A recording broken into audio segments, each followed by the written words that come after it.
USPAP 7-hour national update course 2022 through 2023. Chapter 3, violations of USPAP and using the USPAP publication. Quiz. Number 1, FAQs are an important component of the USPAP publication. Which statement best describes the role of FAQs? Okay, I'm going to haul ass through this because I'm on a timer, and then I'm going to come back and review. A, they establish new standards. B, they are intended to interpret existing standards. C, they supplement USPAP and have the same authority as USPAP. Or D, they illustrate the applicability of USPAP in specific situations. I'm going to go D. All right.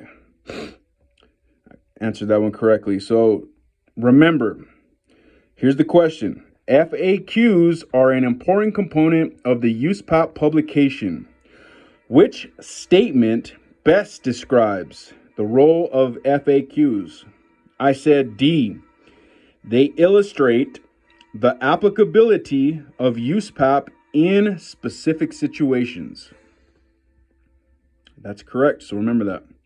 Number 2, the USPAP publication is available in both hard copy, which means paper, and electronic format.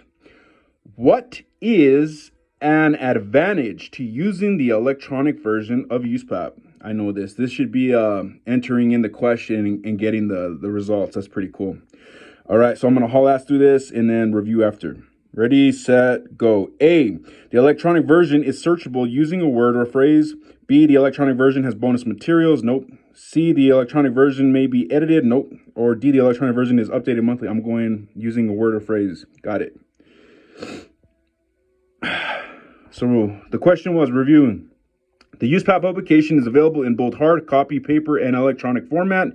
What is an advantage to using the electronic version of USPAP? You said the electronic version is searchable using a word or phrase, and that is correct.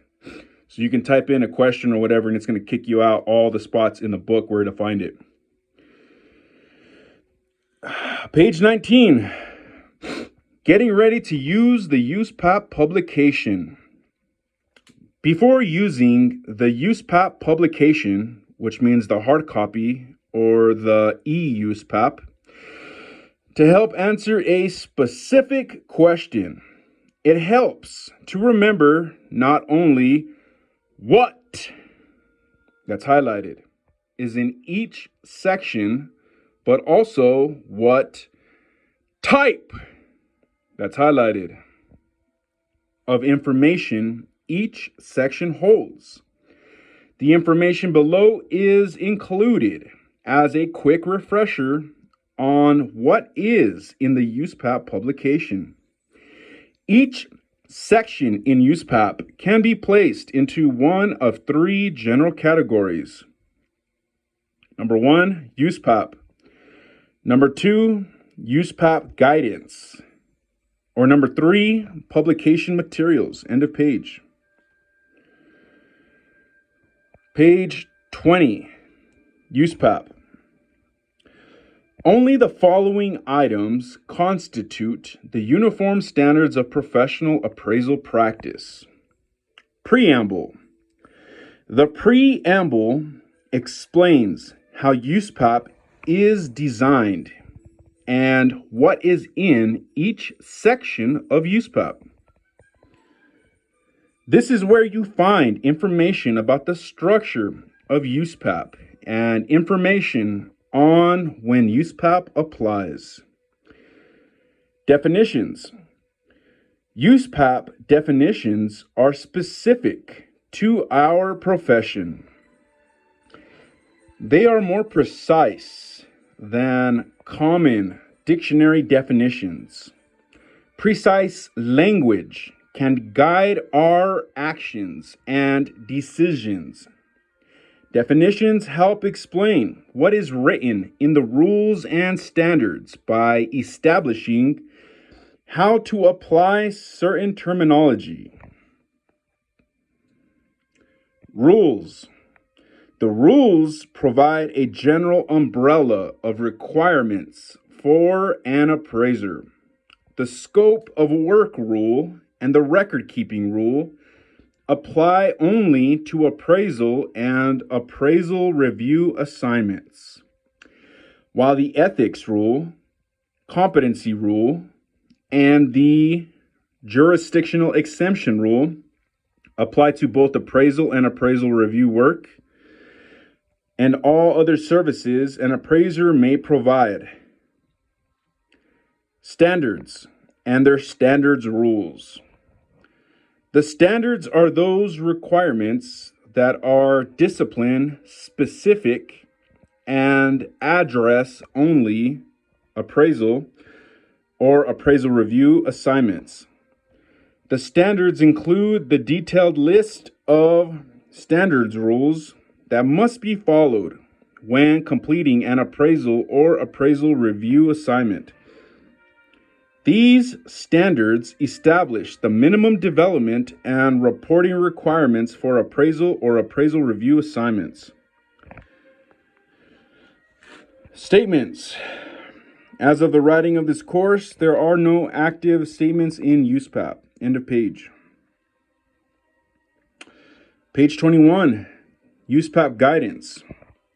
While the rules and standards, including their standards rules, identify the requirements that appraisers must follow when complying with USPAP, the advisory opinions and FAQs provide guidance that appraisers should, that's highlighted, consider.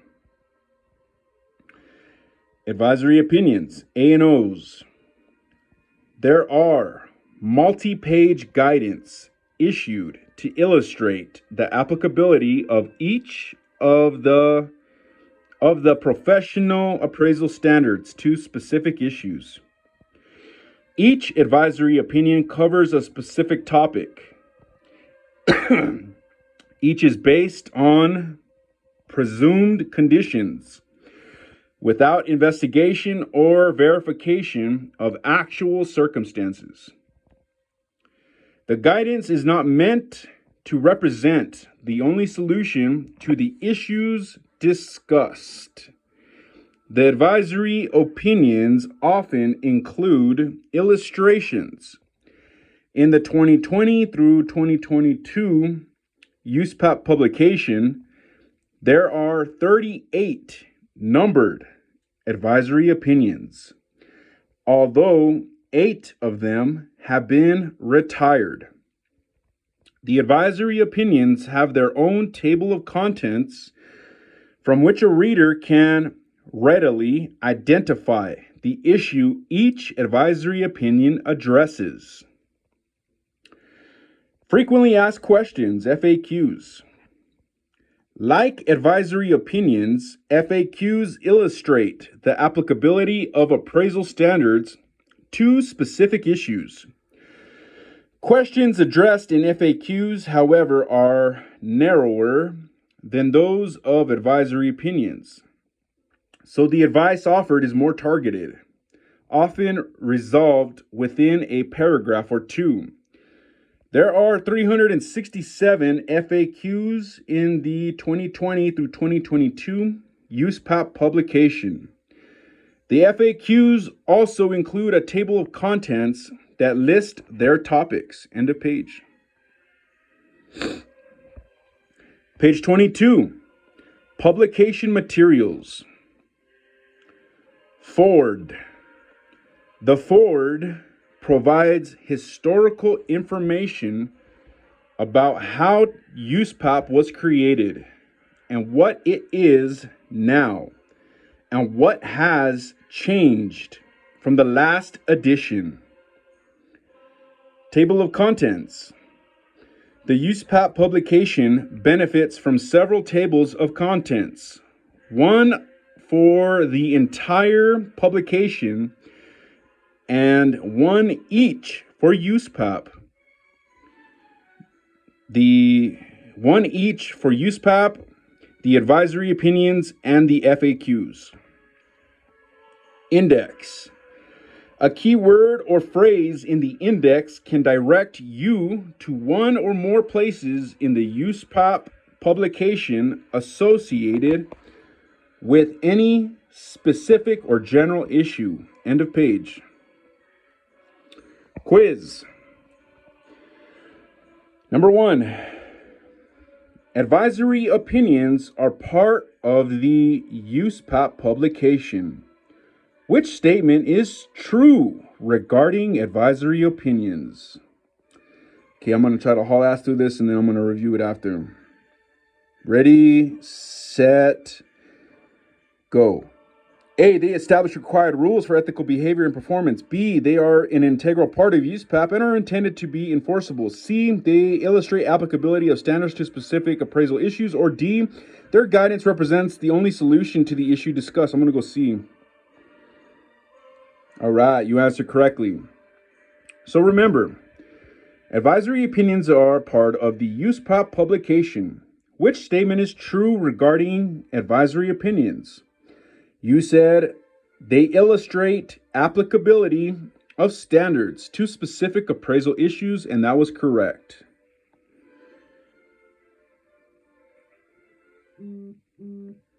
Number 2. Which of these items is not part of USPAP? Ready, set, go. Rules, definitions, FAQs, or preamble?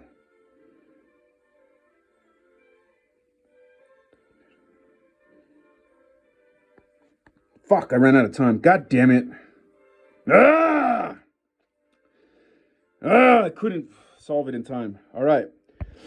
The correct answer was FAQs. I know, I got confused, man. The correct answer was FAQs. USPAP consists of the preamble, definitions, rules, and standards. Advisory opinions and FAQs are in the USPAP publication but are not part of the USPAP. Chapter 3, USPAP. Remember that. FAQs are not part of USPAP. Chapter summary. In this chapter, this is what page is this? Page 23, chapter summary. In this chapter, we addressed the issue of violations of USPAP and covered the components of the USPAP publication. To learn what it may mean to violate USPAP, one resource that you can use is the Appraisal Foundation's Voluntary Disciplinary Action Matrix. The VDAM is not part of the USPAP publication. It is a separate document. While the VDAM is mainly a resource for state regulators and is applicable only to real property appraisers, it is nevertheless valuable reference material for appraisers of all disciplines. The VDAM lists many violations of USPAP and categorizes them according to seriousness. Level 1 is the least serious, while level 5 is the most serious. The VDAM also lists recommended sanctions for each level and includes examples of aggravating and mitigating circumstances. Aggravating circumstances are factors that could result in a more severe sanction being issued by a state enforcement agency, while mitigating circumstances could result in a lesser sanction. USPAP is written by appraisers, and for users of appraisal services. USPAP was developed to make this problem solving systematic and consistent, and as a result, preserve public trust and enhance appraiser professionalism. USPAP addresses the steps in the appraisal valuation process and rests on a foundation of one set of rules and standards applicable to all the appraisal disciplines. Real property, which includes mass appraisal, personal property and business valuation.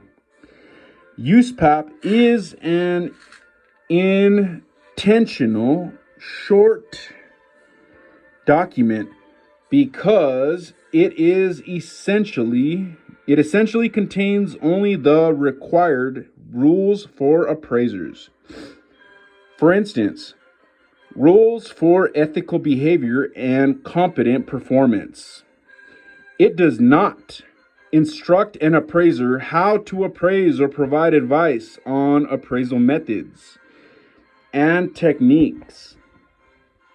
Only the advisory opinions and FAQs provide guidance on how to solve specific problems. The USPAP publication is available in two formats, hard copy and electronic. The electronic version, e-USPAP, has one feature that is very useful in both this course and in real life. It is searchable by a word or a phrase. The USPAP publication includes USPAP, guidance, for instance, advisory opinions and FAQs, and publication materials, for instance, the index. USPAP consists of the preamble, the definitions, the rules, and the standards. Advisory opinions and FAQs are in the USPAP publication, but are not part of USPAP. End of page.